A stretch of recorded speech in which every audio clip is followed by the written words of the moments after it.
Tudo bem, pessoal? É um prazer estar aqui mais uma vez junto com vocês. Que a paz de Jesus Cristo esteja conosco, que as bênçãos do nosso Pai, que as bênçãos do nosso Criador, que elas possam nos beneficiar a todos. Neste segundo vídeo, nesta série em que nós estamos tratando sobre espiritismo e política, neste segundo vídeo eu decidi iniciar a minha fala, iniciar este bate-papo com vocês, relembrando frases de pensadores como Aristóteles, Bezerra de Menezes, Platão. É claro que a maioria conhece a frase de Aristóteles, nos recordando que, em essência, somos políticos, que o ser humano nasceu para viver em sociedade. Diferente dos animais irracionais, o ser humano racional nasceu, é atraído para a vida em sociedade. Em essência, nós somos políticos, a tal ponto que Aristóteles defende a ideia de que o ser humano é um animal político. Em decorrência desta frase, eu concordo que todas as vezes que nós nos afastamos de nossa essência, nós estamos nos prejudicando. Agora, Bezerra de Menezes, ele nos ajuda com um conceito que entendo necessário também compartilhar com vocês. Ele disse certa vez: para nós, a política é a ciência de criar o bem de todos, e nesse princípio nos firmaremos. Então, aqui em nosso trabalho, como eu disse no vídeo anterior, e eu desenvolvo essa nossa tarefa com base não só no Evangelho, também com base nos princípios da doutrina espírita. E Bezerra de Menezes também deixou bem claro que ao Espiritismo cabe a tarefa indeclinável. Ao Espiritismo cabe a tarefa indeclinável de criar na sociedade uma nova ordem. Uma ordem moral que estabeleça nas mentes e nos corações humanos, as diretrizes fundamentais do amor. E eu termino citando a frase de Platão, quando ele nos recorda que o castigo dos bons que não fazem política é serem governados pelos maus. Com base nessas frases, eu inicio este bate-papo, tentando convidar a vocês para ampliar conceitos, para que nós possamos, entendendo o ambiente em que nós vivemos, que nós possamos buscar ir à procura de conceitos, de estudos, de artigos, com base no Evangelho, entendermos a sociedade atual em que nós vivemos. E eu pergunto a você, meu irmão, minha irmã, o que você entende por política? Eu estou apenas compartilhando esta pergunta e, sinceramente, não espere aqui um conceito, pois respeitando a sua capacidade de raciocínio, sabendo que você encontrará inúmeros conceitos, você tem a tarefa de, através do estudo, comparando os conceitos, sobretudo com o Evangelho, com os princípios doutrinários da doutrina espírita, para que você chegue também, através do raciocínio, ao seu próprio conceito. Eu estou aqui apenas, quando eu formulo essa pergunta, eu estou apenas convidando você a pensar. Em pensar a política, abandonando preconceitos, libertando de ideias cristalizadas e, com base nos princípios presentes do Evangelho de Jesus Cristo, que você comece a raciocinar. Usar essa capacidade, porque todos nós, tenham certeza, nós somos co-criadores. Como disse Jesus Cristo, nós somos deuses. Nós temos a capacidade de criar. Então, raciocinemos. Quando nós falamos sobre política, quantas e quantas pessoas se dirigem às casas espíritas, às igrejas, e ali procuram consolo, procuram entender a vida de Jesus Cristo, e ficamos assim imaginando como pode uma pessoa como Jesus Cristo, nós nos interrogamos como pode uma pessoa como Jesus Cristo, que fez tanto bem, curou tantas pessoas, ajudou tantas pessoas. Será que Jesus Cristo ele foi crucificado por causa das curas? Por suas ações altruístas? Ou será que Jesus Cristo foi crucificado por questões políticas? Por que que nós, meus irmãos, aqui na Terra, nós optamos por Barrabás? Por quê? Façamos essas perguntas e também nos questionemos o que o Evangelho pode nos subsidiar, o que ele tem para nos oferecer de auxílio na atuação do dia a dia como cidadão. Analisemos a vida com esta lente que é pouco, mas é muito pouco usada em nosso plano terrestre. Claro, como eu já disse para vocês no vídeo anterior, que aqui nosso trabalho não se restringe apenas a assuntos políticos. Apenas decidi gravar alguns vídeos fazendo este paralelo entre espiritismo e política. Agora, é necessário, pelo menos eu penso, que faz-se necessário que todos nós percebamos que, do ponto de vista conceitual, numa abrangência ampla do termo política, penso que todos irão chegar à conclusão, nós iremos perceber que não existe um só acontecimento no dia a dia, um só ato que fuja deste assunto. Um dia, penso que todos nós iremos perceber que viver é um ato político. E eu também reitero aquilo que eu disse no vídeo anterior.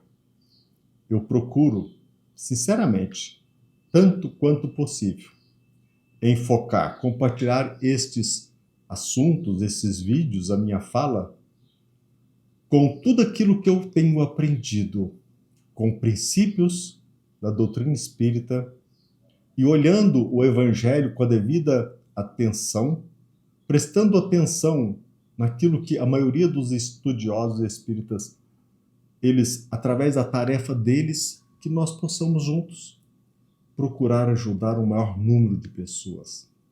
É claro que o espírita estudioso, ele irá perceber e ele não irá esquecer de Leon Denis. E ele lançou um livro muito interessante. Pena que são poucos, raríssimos aqueles que estudaram o livro Socialismo e Espiritismo. E dentre aqueles que estudaram essa obra, eu penso que, infelizmente, grande parte não tem noção da abrangência do conceito socialismo, não tem noção do conceito profundo do que seja espiritismo. Existem, nós sabemos, outros trabalhos nesta área quando fala a doutrina espírita e política, mas eu repito, raro. Rarissimamente, nós nos deparamos com análise confrontando espiritualidade e política. Política, por exemplo, e obsessão coletiva, política e educação, espiritismo e liberdade de expressão. Como espírita cristãos, na sociedade em que nós vivemos aqui no Brasil, se alguém lhe perguntar o que a doutrina espírita fala a respeito de liberdade de expressão, o que nós iremos responder? Então, eu pergunto, você, meu amigo, minha amiga, vocês, meus irmãos, vocês já pensaram em relacionar o Evangelho, por exemplo, com a expressão obsessão coletiva? Você duvida que no mundo terreno, governantes, políticos, você duvida que eles sofram influência, assédio de espíritos num processo obsessivo? Você já parou para pensar a respeito das consequências dos atos daqueles que nos governam? Eu penso que quando um sátrapa, um déspota, este ou aquele democrata, aquele que se diz democrata, mas que na verdade é autocrata, quando ele esteja abusando do poder político, pisoteando os direitos dos súditos, obviamente, não sei se você percebe, obviamente ele é obsediado por espíritos irmãos nossos que são rotulados de trevosos.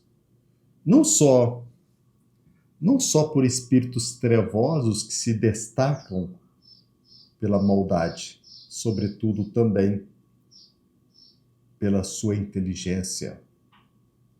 E há muito, sinceramente, há muito eu noto, meus amigos, que o estudo nas instituições espíritas acerca do fenômeno da obsessão, ele se volta para as atuações diretas e pessoais, esquecendo o fenômeno da obsessão coletiva e que, através dela, através da obsessão coletiva, uma multidão é prejudicada, se não prejudicada, influenciada negativamente.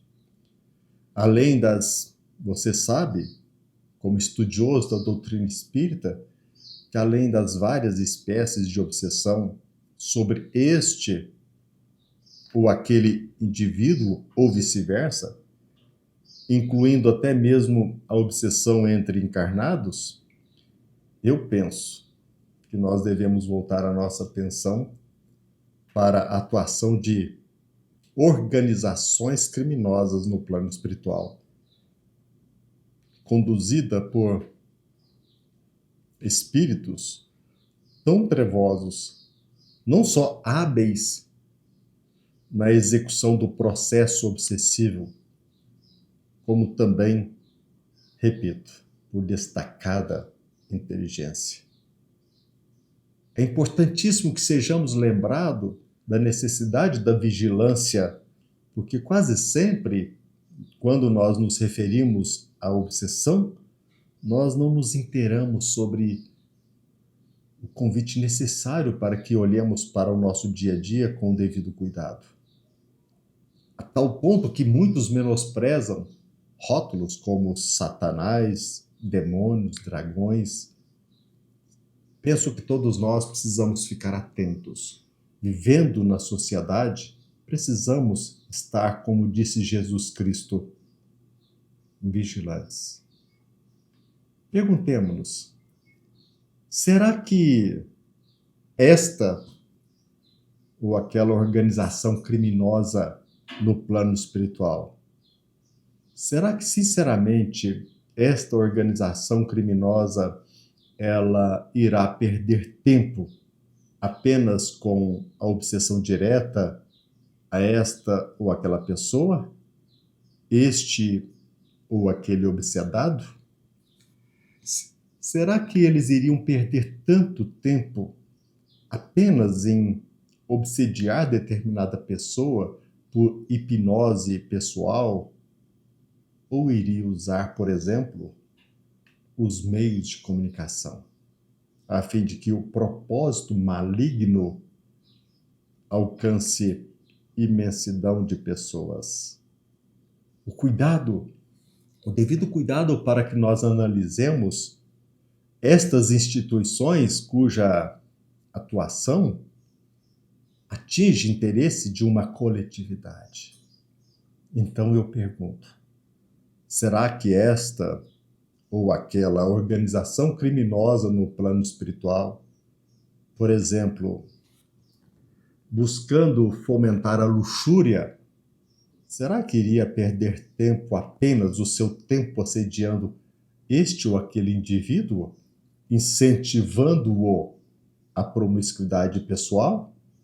Ou também se acercaria deste ou daquele congressista, de determinado legislador, até mesmo daquele que tem um microfone à sua disposição, sugerindo que comente sobre este assunto, atenuando as suas consequências.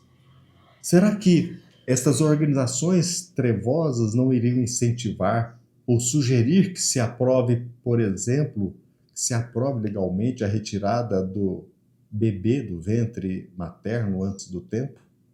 Será que eles não iriam sugerir, induzir para que nasça um projeto de lei quanto ao sexo livre, a descriminalização das drogas? Então eu penso, meus amigos, meus irmãos, que nós não podemos apenas viver como se Deus fizesse por nós tudo aquilo que nos cabe. Nós herdamos do nosso Pai a capacidade de criar. E aqui, o nosso trabalho não se envolve apenas ao consolo, que é muito importante, mas eu penso que, acima de tudo, é muito importante a conscientização, fazendo brotar em cada um, deixando claro para que todos percebam o poder pessoal que todos nós herdamos do nosso Pai. A conscientização em torno do desafio de se viver no planeta Terra, preparando-nos para que possamos detectar sofismas, manipulações. A doutrina espírita, tenham certeza, ela pode e nos ajuda com frequência. Pena que quase sempre nós nos deixamos vitimar pela cegueira. É necessário cuidado para que possamos viver. Agora também é muito necessário, é indispensável o cuidado quando nós tratamos deste assunto, porque quando nós falamos, por exemplo, em obsessão coletiva, em atuação das organizações criminosas no plano pessoal, do nosso dia a dia, da vida em comunidade, tenho certeza que esta conscientização ela fere interesse direto destas organizações criminosas. E então que nós sempre recordamos a necessidade de vigilância, o zelo próprio, o cumprimento dos nossos deveres. Portanto, eu sugiro que não dirijamos o nosso olhar apenas para o indivíduo que vive na sociedade, mas em que circunstâncias sociais, em que realidade, em que ambiente este indivíduo se encontra imerso. Porque senão, penso eu, seremos usados como porta-vozes das trevas, sem que percebamos. E pior, porta-vozes das trevas em nome de Jesus Cristo. Pensemos nisso. Um abraço. Até o nosso próximo vídeo, se Deus quiser.